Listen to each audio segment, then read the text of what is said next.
That shit cut off, and there was still time. I was gonna tell you it was almost that you still had 3. My bad, broski. You hear, you hear me? Yeah, I hear you. You hear me? Hello? Yo, you You hear hear me? me? Yeah, I Yeah, hear you. You hear me? Yeah. yes, sir. So your freshman year, Speedy's the man. So like you said, it's like, okay, we're going back to this, but it's at a much higher level. So I know you respect what's in front of you at this point in your career. You know what I mean? It's not like you sitting behind somebody that you shouldn't. You know what I mean? Yeah, It's no, no, somebody no. that's I was valid. cool with So that. how'd that go for you? No, it was cool because with Speedy, I learned so many tricks to the game. Um, nobody split a defender better than Speedy Claxton. Like he was the king of splitting pick and rolls. Like Okay. I don't know how, Yeah. but that motherfucker was able to read big man's feet and be able to split the pick and roll like putting butter on the bread, like pan con mantequilla, bro. So I'm like, yo, I need that. Like, you feel me? Like, I try Yeah. to learn something from. I'm like, yo, I need that. So, bro, I studied that from that kid, and I took that with me. And listen, splitting the pick and roll has been one of the key reasons why I was able to play for so long. But I learned that from Speed, and just his overall knowledge of playing 4 years of ball. But like I tell Speed all the time, Speed, you ain't win a championship until I went to Hofstra University. You feel me? So say what you want. My 10 points, 8 rebounds in that finals game, y'all needed that. You know what I'm saying? So Coach Wright too. I tell Coach Wright all the time, you did good at Hofstra, but you ain't win till Rick Apodaca was on your roster. I'm just saying. I'm just saying. You know? Coincidence or not, huh? I don't know. But I'm just saying. You know what I mean? So talk about that freshman year. So What's it like? it was good. It was an experience. It was different living away from home, living on my own apartment I shared with my man D Walker, who was also a freshman. So it was a Okay. good experience. It was good. Happy I got to learn from Speed. Like I said, took a lot of notes from that kid. And then my sophomore year, I was ready because Coach Wright, he gonna make sure you're ready either way. Like you can't Okay. not be ready when you play for that guy. Yeah. Your preseasons are gonna be brutal. And he's gonna get you in the best shape in your life, whether you like it or not. Even if that means you gotta throw up every time it's time to run. He really don't care. He's gonna make you be in the best shape ever. Okay. So what's your And team looking like sophomore year? so my sophomore year, the only person we left was Speed. So we had the whole Okay. team back. So we won back-to-back championships. At that time, my man Norman Richardson, he was the man on the team. He was a senior. He played with 3.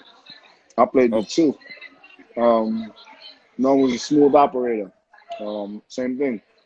Our thing was the mid-range game. We had all the mid-range fillers. Me, Speed, pick and roll, 1-2 dribble, pop, good to go.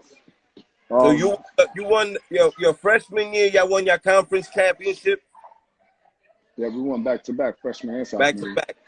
What was that NCAA tournament experience like? So that shit was a whole different experience. My freshman year, we played Oklahoma State. They had Desmond Mason at the time. Yes. Um, and then my sophomore year, we played UCLA. UCLA had Dan Gazuric, Matt Barnes, and Earl Watson at the time. I was a leading scorer in that sophomore game. I had 19. The next highest scorer was like 9 points. I think that was Matt Barnes. Okay. Um, What was Dope that experience experience. like? That Yeah, it was atmosphere dope. for the NCAA. No, that's dope. It's like it's a good experience, man, because the people that are associated with it, they make you feel important. So it's an amazing feeling Oh, for a student athlete. It's like it makes it feel like that's the reason why you're in college. To be able to experience that. And if you don't experience that, I feel bad for you because it's a really beautiful experience to be able to go out and represent your school and just the energy that's around the whole tournament. It's Yep. just like you can compare it to the Olympics type of thing. It's like that same energy when you walk into the arena. It's like, wow, 250,000 people, fans screaming for me. You know, in the NCAA tournament, doesn't matter who you are, you're playing in front of 60,000 people. That's a You fact. know, even if you come from a smaller school, the bigger school you're playing against, their arenas normally hold 30,000 people. So they're Yeah. gonna bring their 30, 40, 50,000 people either way. You Yeah. know, Yeah. so it's a beautiful experience, man, and it's something that I wish everybody could experience. Okay. And going into your junior year, what's your expectations? You already So, won 2 conference championships. You got the ball rolling. Talk so my about that. so my junior year, it was a building because now we lost everybody. So my freshman year, Oh, we only lost Speed. We only had Speed. That was the senior. In my sophomore year, we had 8 seniors, which means oh, only 4 of us coming back. So yes. I'm gonna have to deal with 8 freshmen going into my junior year. You know what I Mm-hmm. mean? Yeah. So it was cool though. But at that time, that's when Coach Wright had just gotten the Villanova job. Nova. Yeah. So the whole school, the whole program was in a transition from Coach Okay. Wright to us. Then we changed from the America East to the Colonial Athletic Conference, which is a whole Yeah. nother issue because now they're playing bigger schools, tougher Yeah. schedules, tougher schedules. You know what I'm saying? Yep. So my sophomore to junior year, everything was at a complete 180. It was nothing like how I expected it to be. Okay. Tougher scheduling, new coach, everything. So Coach Wright asked me to go to Villanova with him. Mm. But again, he's like, you want to be the small fish in the fucking big pond, or you want to be a big fish in a little pond? Same thing. So Yeah. once Yeah. again, I stuck it out. I stayed at Hofstra. Plus, I wanted to graduate already. I didn't want to sit out a year of school. Who wants to do that and end up going to grad school? Yeah. That's annoying. So I definitely didn't want that. Okay. So I stuck it out. We had a shitty year. I was first team all conference, Mm-hmm. and then so now when this is when things get a little tricky, right? So Okay. now my junior year is over. Yeah. So I'm in my dorm. Maybe like 3 weeks after the season, school's almost about to be over. You don't expect nothing's gonna happen. Come to the athletic office. I go to the athletic office. Oh, you got to take a drug test. Well, Mm. we're not in season. Yeah. I don't have to take a drug test. We're only supposed to test while you're in season. Yeah, but we didn't test anybody this year. You got to take a drug test. I'm like, damn. All right, take the drug test. Yeah. Go to Puerto Rico. Have an amazing summer. I make the team. I make the world championship team.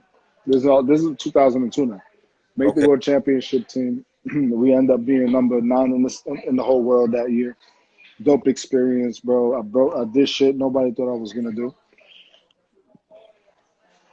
After the world championships is over, I got a call from my coach. Yo, we have a problem with the drug test. What you mean we got a problem with the drug test? You tested positive. When you come back to school, we'll talk about it. What? Bugging. Yeah. So I go to school, whatever, talk to the coach. At the time in Hofstra, it was a whole year suspension. So I'm like, Yeah. that's cool. So I'm like, that's cool. Do I get the year back? You know what I'm saying? Because if I get the year back, because if I get the year back, it's all like popcorn, first round Yeah. draft pick. Talk Yeah. to me nice. I'm just being honest with you. You know? Yep. So they're like, oh, what is it? So he's like, oh, let me see. I, I told my him to just do it. No, they want to get off of the grill. They're over. Everybody already ate. All right, so what am I doing? Taking the lobster? Hold on. Okay. Yeah. Yeah, so where was I?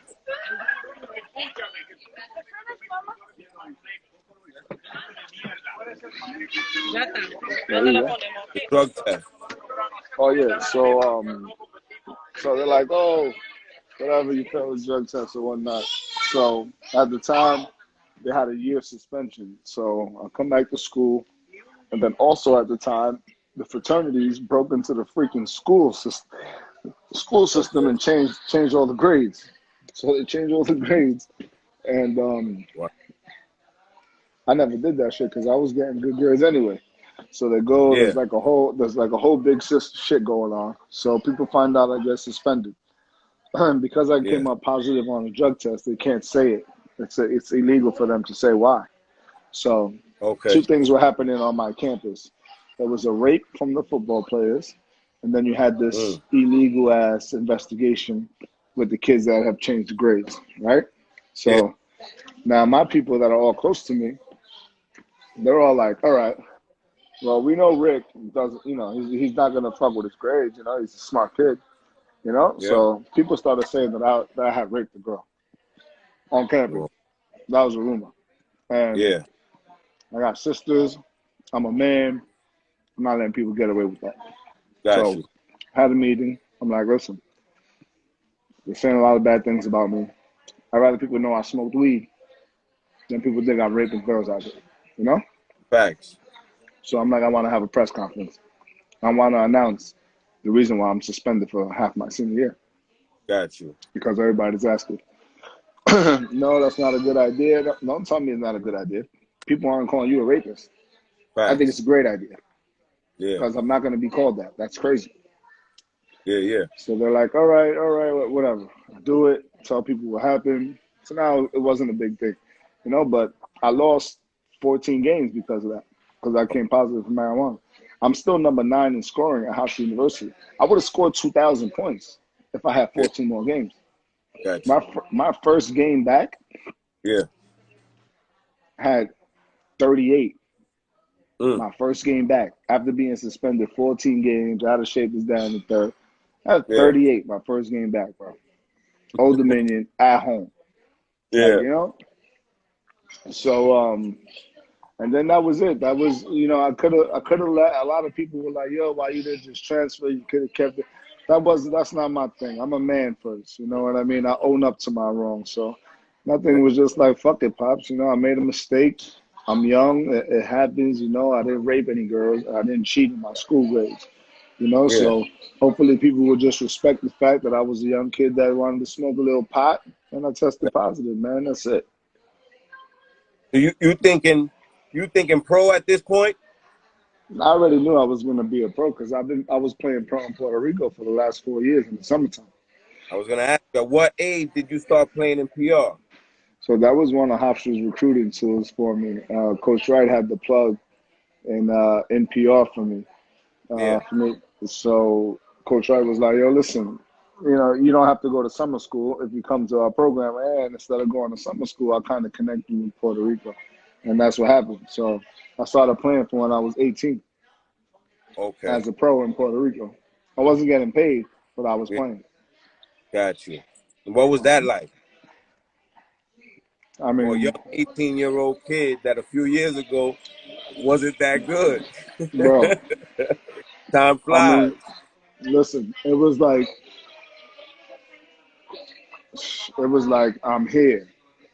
My first game in Puerto Rico, I'll never forget. Rest in peace. These guys came to my grandma's house to come sign me or whatever. My first game, I land in Puerto Rico in San Juan. I'm playing with this team called Bayamon. Mm-hmm. We dropped to Morovis right off the plane. This Yeah. is a guy by the name of Orlando Vega, right? This guy looks Yep. like Michael Jordan. He looks like the Puerto Rican Michael Jordan. Okay. Dark-skinned, bald head, walks Yeah. like Mike, talks like Mike, got all Jordan gear on. This Yeah. was Michael Jordan of Puerto Rico, right? Yeah. So I'm 18 years old, bro. So I go in there, I start warming up, and then the gym start getting packed, and it starts getting more packed, it starts getting more Yeah. packed. Perfect. That's perfect. Thank you. So I go. I don't start obviously because I'm a rookie.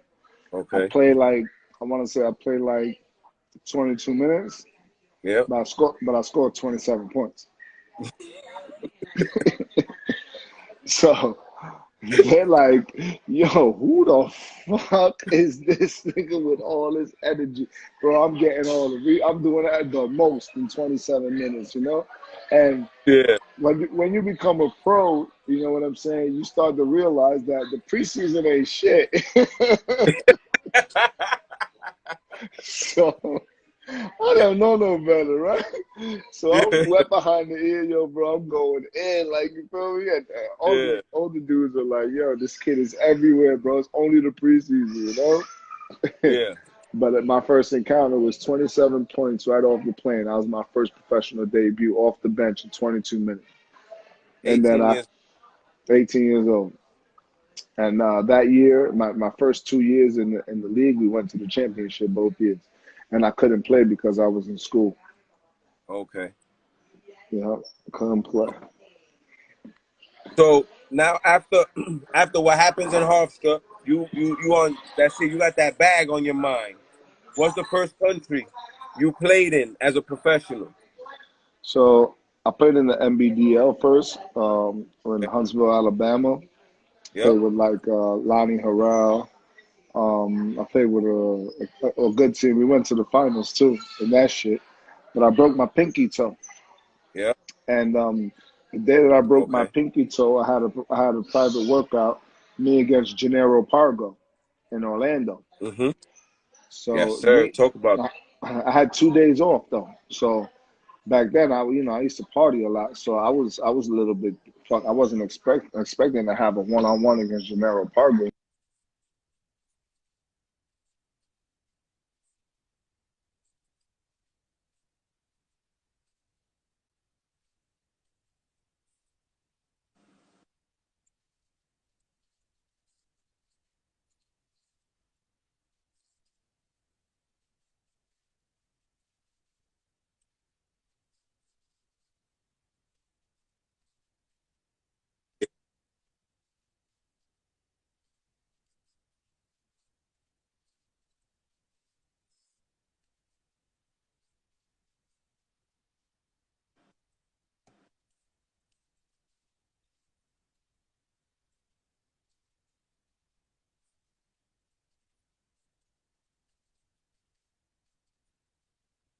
Right?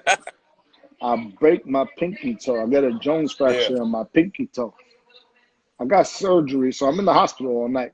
I Yeah. go home, drugged up on some shit. I got surgery at 6:30 in the morning. At six, like Mm. 18 in the morning, my agent calls me. Yo, Orlando's signing you for the rest of the year. Are you fucking dumb, bro? Like, are you trying to play with me? Like, what type of mental games you playing with me, bro? I have Yeah. surgery right now. Like, you feel me? Like, do you not know I just broke my fucking pinky toe? I have surgery right now. Like, why you playing with me for? You know, like, you don't do that Yeah. to somebody. Bro, he didn't even know I broke my pinky toe, bro. God. So I was literally signed for the rest of the year that year because they was doing a 10-day contract. And because I busted Gennaro's Pargo's ass so bad, they was going to sign me for the rest of the year. And I fucking couldn't even do it. It was over. You broke your foot, your toe. And I broke my fucking pinky toe and I needed surgery. God. Crazy, right? That's how That's life works sometimes. yeah, that's nuts, bro. That's Yep, fucking nuts. yep. That's crazy.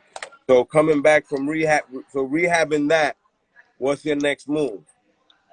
Get money. I mean, I didn't Back. have any money at that time. Yeah. And the money I made from Puerto Rico, which wasn't much, so I was already pretty much gone. Um, so my thing was all right, I'm gonna get this NBA rehab, and then I'm gonna just go to Europe. Like I always saw myself being in Europe anyway. I never saw myself as I wasn't an NBA god. I Gotcha. knew the game very well, and I wasn't over athletic, but I was a sniper. So my game really, really, really benefited me playing in Europe. Okay. So I always had the European bag on my mind. So now Yep. when the opportunity came, I got back, I got healthy. My first contract, I got a contract in Poland for 170,000. Okay. That was my first contract, Nice. 170,000. I'm like, man, I'm rich. You know what I'm saying? Like I've been working my ass off. I'm rich. 17,000 a month, 10 months. I'm rich. Thank God. Yeah. So I go play in Poland now. This was a second division team that just made it to first division. Okay. Fast forward it, middle of the year, I got us between first and second place the whole year. I'm averaging 20 points a game. I'm killing this league. Like they can't fuck with me. I'm winning games. Like by myself, I'm winning games. Yeah. Um, what happens? fucking break 2 fingers. At like three quarters of the way in the year. Break 2 fingers out Yeah. of place. I need surgery, right? On my shooting hand fingers, right? So they're like, oh, Yep. we want to do the surgery in Poland. You're bugging. I'm going to Puerto Rico. I'm not staying here. There's no sun out here. I'm not rehabbing here. Like, you feel me? And Yeah. I was already on the national team. So in Okay. Puerto Rico, they was already screaming for me to come back because they wanted me to rehab over there. Okay. So I leave Poland for 3 months. They keep me under contract. They keep paying my shit. I rehab in Puerto Rico for 3 months. I practice Yep. with my right hand. I practice with my right hand with my left hand in the splint for 3 Yeah. months. Yeah. Didn't lose a fucking beat. I was the leading scorer when I left there. I was number 2 in steals. I was the leading MVP candidate. My first Yeah. game back, 29. Like I didn't miss a beat. With That's a dope. messed up hand, yeah. First game, 29, right back at and a W. Like, oh, you know who we ended up beating? What's my man's name? Chudney Gray. Chudney was playing. Chudney went to Oh, St. tough. John's. Yeah, Chudney went to St. Yeah. John's. My first game back was against Chud. I hit Chud for 29. Mm. Chud, hate to do it to you, Chud, but I gotta get this bag. And then after At this that, point, you already been on the national team? yeah, I was already on the national team. I was already like getting a good name. And then I went back to Poland. Because I went back, I ended up winning the MVP in Poland. We went to the semifinals. We ended up losing in the semifinals, which was dope. And then the next year after that, I went to Italy. And then that's when I started making like some real money. And that's when I really started making like a good name for myself, because I should have won MVP at Italy too. They jerked me. They gave it to Terrell McIntyre, but my stats across the board was better than his. I averaged more points than him. I had a better APR rating as a player than him. My positive to negative Yeah. ratio was killing his by like I was like 4-1. He was like 3-2. So I killed him in that. So there was no Yeah. reason except for the fact that his team was in first place for him to get MVP. None at all, you know. And I was leading the league in steals. So you should definitely give it to that person, you know. But it is what it is. Yeah. I got a question. I asked you this question when I was in PR with you, but I need you to share this experience because to me it's still crazy, like I told you. What Right. was it like being on that 2014 that beat Team USA? Man, so that was just an awesome day, man. I remember that day like it was yesterday. My coach had the illest game plan in the world. And before we went out there, he said, listen, it's either going to work or we going to look like shit. What people don't know, the reason why we won that game, bro, Yeah. we boxed and won Tim Duncan. Okay. You never, who boxed and won's a center? You never do that. If you look, Tim Duncan had my 3-man fronting him the whole time with a 7-footer behind him. Right behind. They couldn't get no movement because Tim couldn't get the ball. If Tim don't get the ball, they got Yeah. no plays. And at that time, Yeah. they didn't have no snipers. They had Michael Redd. He was the only shooter. They didn't have Yeah. Ray Allen. They didn't have nobody to get them out of a jump. They had streaky shooters. Steph, AI, streaky shooters. Yeah. Genius fucking idea. If they hitting, you assed out. If they're missing, you're a Yeah. genius. And end up being a genius. So Rick, Crazy, right? coming out, talk, listen, brother, coming out, stepping on the dance floor with those names. What was that feeling like? You got Puerto Rico on your chest, but look at who's on the floor. You know what? We played Team USA normally already like 2 or 3 times in the summer, close Yeah. scrimmages, right? Okay. So I was already cool with AI. He already knew me. I was already cool with Stephon Marbury. I was already cool with the rookie. I was a rookie at the time. Melo Yeah. was a rookie at the time. LeBron was rookies at the time. We was the same age. They're Yeah. actually younger than me, those guys. They're by a Yeah. year. You know Yeah. what I'm saying? So it was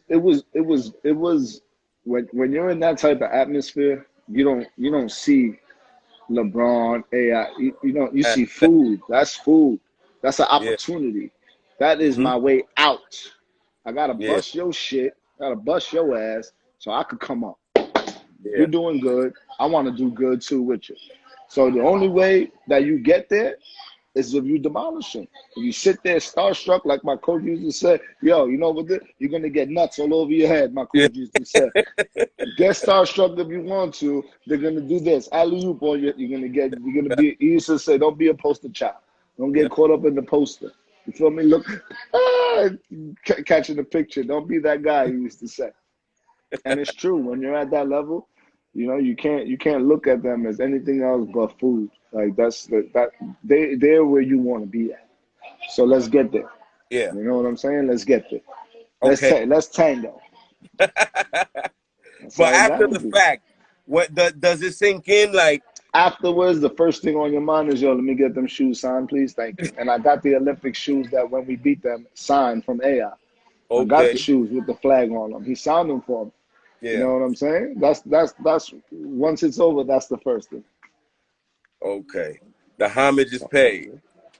yeah, that's after the fact when you get to sit back and look at it, and after you finish competing, you're like, you know what, that was fun. That's what it's about, you know. But while you're there in the middle of the fire, that's food, bro. You know, Yeah. Another like question for you. go ahead. What's it like having your own shoe? So that was something I did by myself. I worked hard on that one. So I've always been pretty good at getting myself contracts. So when I Okay, was a professional athlete, I always did my own contract, my agent contracts, and my sneaker deals, right? So yeah, when I was in Italy, I had an N1 contract.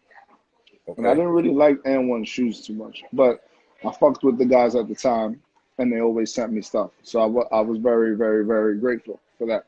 okay. And I rock with them. Didn't Yep. really like the shoes, but I rock with them because I'm a loyal guy. Yes, sir. So then, as I was becoming more and more popular from being in Italy, I was becoming popular in Europe now. So now I was Oh, getting companies that were interested in doing business deals with me. yeah, So I'm like, well, I had no idea about sponsorships, none of that shit, you know? I always thought, celebrities bought stuff and they just did videos for people after. So yeah. McDavid, at the time is when the Hex pads just came out. So the Hex pads were full body armor. So Okay, I was able to get me a McDavid contract. okay. After that, I started looking up for European shoe companies. I see this company called K1X. I'm Hmm. like, damn, they're in Germany, they're in Munich, they're close. I loved all the stuff. It was like real urban, real hip hop, real like old school shit, you know?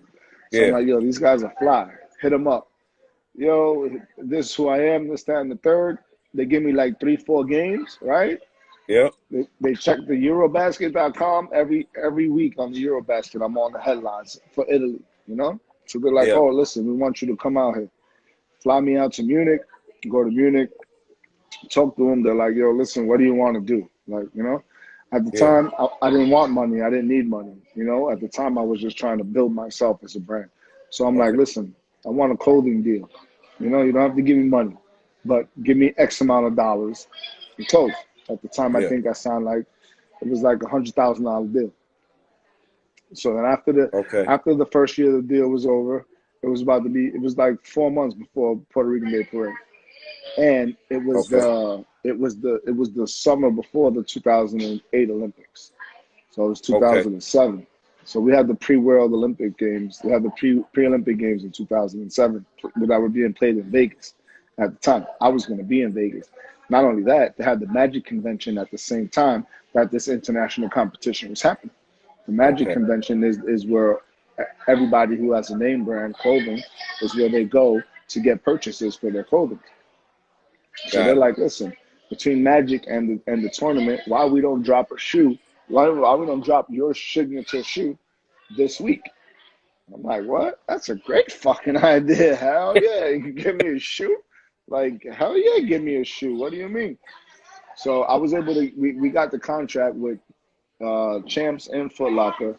Yep. And I'm the only player that's never played in the NBA to have his own shoe contract. Ever. In like the history of sports. That's dope. But I did That, that shit myself, just fishing and reaching out, man. Reaching out and just thinking about the bigger picture, you know? That's fine. What was that overseas life like for you? I mean, that was life. Overseas is the shit, man. You know, you get to learn new languages, see new things, meet wonderful people, girls. You can't imagine. It's the best thing ever. What was the toughest league you played in overseas? I would say Turkey, man. Turkey was definitely the toughest league in the world. I think when I was over there at the time.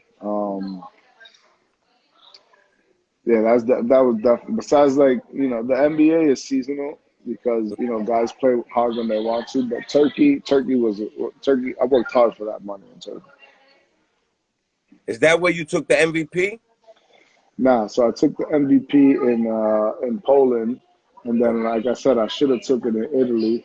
In Turkey, I went to the Final Four in the ULEB Cup, which is like the best teams in Europe, Yes, and then sir. I went also to the Final Four in the Turkish league. Talk about your Puerto Rico run, because I experienced that that whole feeling down there, being there with you, and that was something I tell people to this day.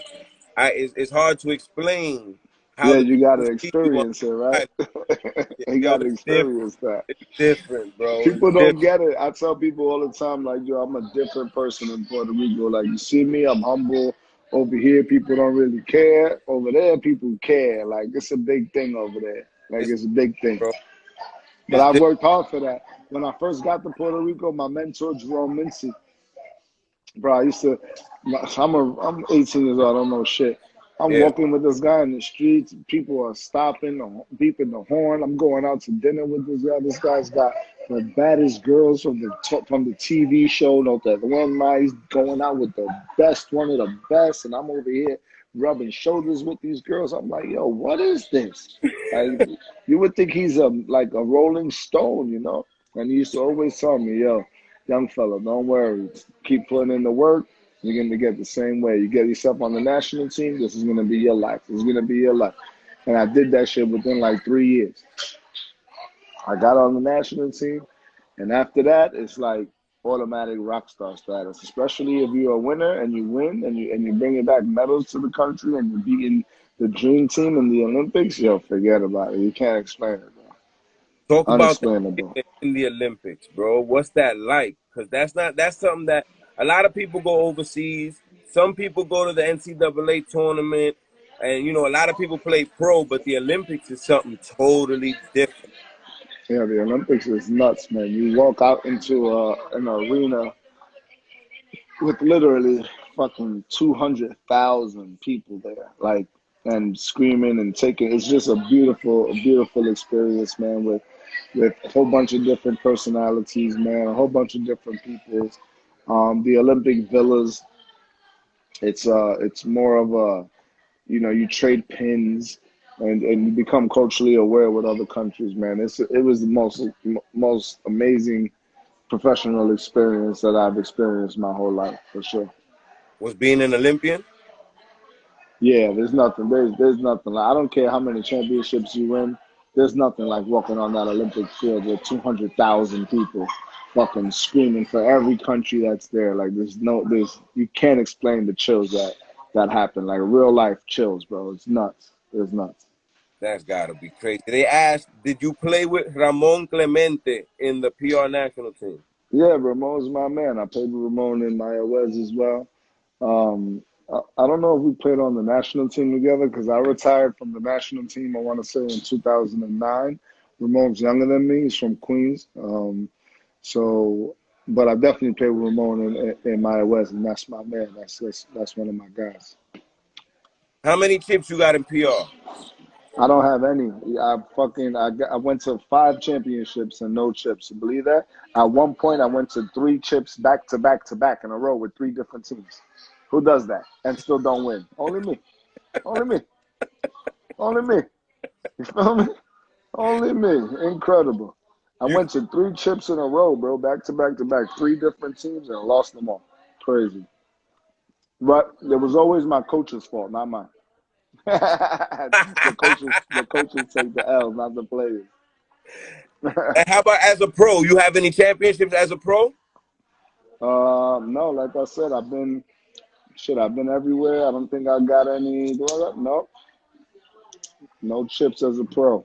Because you got scoring championships from. I got all that. Oh I yeah, got exactly. scoring titles for Rookie of days. the year. You I got got all Rookie that. of the Year. Yep. I got MVP. I got everything else you can imagine. All-Star every year. All-Star game MVP. One All-Star game, I scored 38, 11, and 9. I was the all-time. I broke the all-time vote getting in Italy. I got the most votes my first year out there. I got the most votes in the history of the voting of the All-Star game. I think I still own that record. I don't think anybody's ever got more votes for the All-Star game than me in Italy. How many years did you play professional basketball, Rick? 16. What made you feel it was time to walk away? Because I saw it when I was out there, you were still moving around, you were still getting to it. You know what? Just life. It was time. The market was changing. Okay. It wasn't as much money as it was before. Yeah. And I wasn't beat. I wasn't beat to be underpaid. And it was just a matter of time. You know, there was a bunch of younger kids that I felt like they deserved the chance to make some money. And if I was going to keep sticking around, then, you know, my contract was going to cut into their money. Gotcha. So I was just like, you know, I realized that I wasn't worth what I once was worth when I was playing. And at that point, you know, it's just a matter of, do you want to keep going, or you want to just switch it up and dedicate your life to the ones that have been here for you, you know? So I chose to be a father and to put the game behind me. What's life been like after basketball? Yeah, life is great, you know. I would say my first 2 years I was a little lost because, you know, people think, oh yeah, you just give the game up. You know, you don't just give something up that you've only done. And I've only played basketball my whole life. Like, I've never had a job before. I never worked for nobody before. I've had contracts, and big ones. And I'm not talking about, you know, 100,000, 200,000. No, I'm talking about $1.4 million contracts. You know, and so when I first retired, I opened up a little bodega, and then I was coaching. I was coaching high school kids for a year, and the one thing that you learn when you coach is that coaching comes out to be more expensive than what you make, as I know you know. That's a I mean, fact. yeah, as I know you know, because you coached for a long time. Yeah. So I enjoyed the experience, you know, but it wasn't my dire need to be around the ball no more. You Gotcha. know, I was already cool with the fact that my time with the ball was over, and I feel like people that keep sticking around sports and stuff and become good coaches and things like that, I feel like those people, and I'm not judging anybody, but I feel like those people never gave the game their all. So they feel like they still owe some parts to the game. You know Yep. what I'm saying? If that makes any sense. Total Me, I sense. gave the game my all. I gave it everything I've had. It was the only thing I've had for a long time. So I didn't owe the game nothing because I Yep. paid it back in full more times than once. You know, what I owed was myself something. I owed my family time. I owed to spend times with my kids. And that's what that's what I focus on the most. I can sit here and I can tell you, yo, listen, I don't miss basketball. I don't miss none of it. Why? Because when it was my time, I gave the game everything I got. I didn't hold back. I didn't take days off. You know what I'm saying? I didn't say, oh, I wish I played harder. Nah. I played hard every day on that court. You know what I'm Yeah. saying? I gave the game my all every night that I laced them up. I didn't. If I laced them up, you was getting everything I got, whether you liked it or not. Whether my owner was on the floor and I was dunking on his face and he wants to fine me $15K, I don't care. You on the court, you fool. That's it. It's over. You know, my rookie year in Bayamon in Puerto Rico, we have a practice. They're trying to get me to play sub 21. My coach is the owner of the team, right? He's the owner of the team. This nigga Juan Trinidad, left hand dude. Many people know. He think he still got it, right? He think he's still in the 70s. Yo, listen, I'm telling you now, you're the owner of the team. You lace him up, you liable to get dunked on, right? Yeah. Don't pay me no mind, Drew. Don't pay me no mind. What happens? 2 minutes in the scrimmage, boom! I dunk it on him. The ball hits him in the head, all types of mad, you know? The whole gym is full of people, you know? Yeah. He's like, oh, you're going to learn today. You never dunked on your balls. I said, you're going to learn today. When a nigga tells you don't lace him up, don't lace him up. Because you food out here, old man. This ain't the 40, 50 and over club. Don't lace him up, man. And I was 18 years old, 42-inch vertical off one leg. You're going to catch some of this. Yeah. So I always gave it my all. You know, the only time I played to not get hurt was in the park because it doesn't make sense. I'm playing for free. I ain't trying to get hurt. I'm just trying to stay in shape and lose some of this weed and the alcohol that I'm smoking and drinking. Like, but other than that, any other game, like I gave basketball everything I had. You know what I'm saying? And in return, basketball gave me everything I had. Do you ever see yourself coaching in the future? Nah, I think I would rather just be there to help the kids, and I want to develop a stage for us as athletes, for everybody to be financially stable. I think that it's important for us to understand money. When we're young and we get a lot of money, we take it for granted. And once those checks start coming in, and you hit a rough spot, it's like, oh, there's nobody here to help you. No, first of all, you got to help yourself. You know, the money don't last forever, and we do make a lot of money in a short period of time. But we need to be able to save that money and manage that money and micromanage it. So I want to develop something where I can help these kids micromanage their money because I've been there before. I've spent. You see how I used to do. You know me. I'm open bar. They call me open bar. If I'm there, everything's free. You feel me? Still now to this day. If I'm outside, you catch me outside, you know I do. Nobody pays nothing if I'm around. You know, but we have to know when and where to do those things. You can't do it all the time. You know what I'm saying? Because at the end of the day, you need to save for a rainy day. Because look at what's going on now. Look how many people don't have contracts.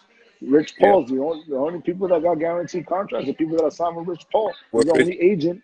And you know what's crazy? That clause, I'm the originator of that clause that he has in there. I'm the one that started that. All my contracts, Drew, have been guaranteed contracts. Even if I get cut, they got to pay my bread. Got you. If you don't want me here, you got to buy me out. Yeah. Pay me to leave. You got to buy me out.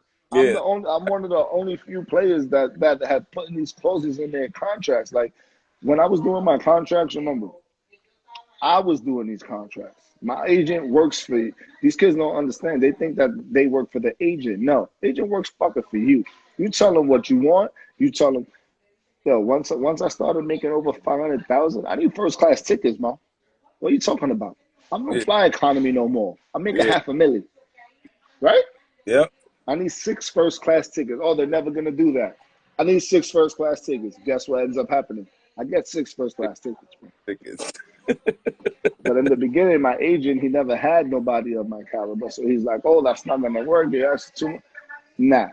This is what I want. If people want me, they're going to sign to this. They're going to say, okay. And they always did. They always did. And all my contracts guaranteed. Always guaranteed. That's dope, though. Financial advisor for these young kids. They need it, man. They need it because, bro, they're going nowhere fast.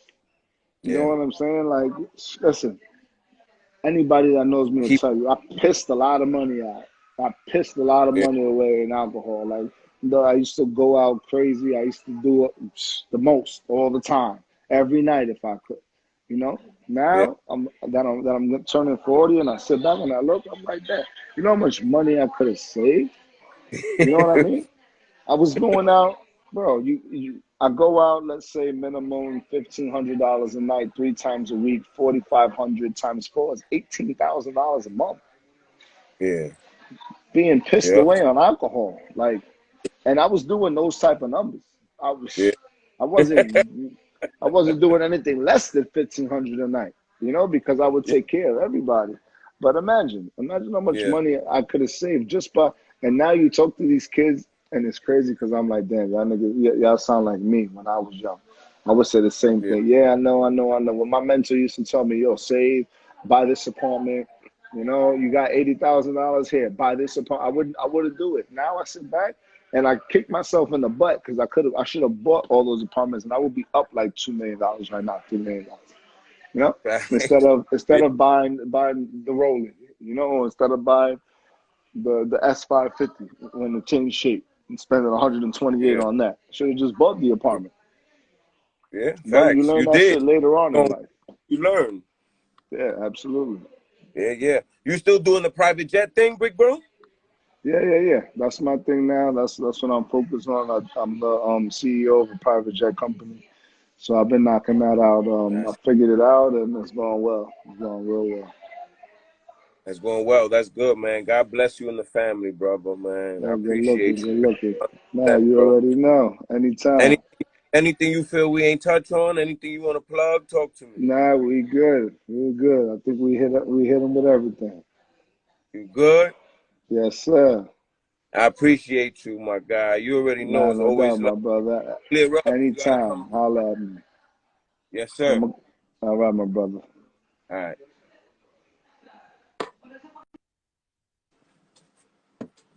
That's it. The next ones are these. I'm starting a new page, so I'll post it, but I'm not gonna go live from this page anymore. I'm trying to launch a podcast, so I'll keep y'all posted. Happy Father's Day to everybody that's a father out there. Stepfathers, y'all count. You know what I mean? Everybody have a good, blessed day. I love y'all for tuning in. And next Sunday, I got something special for y'all. You already know.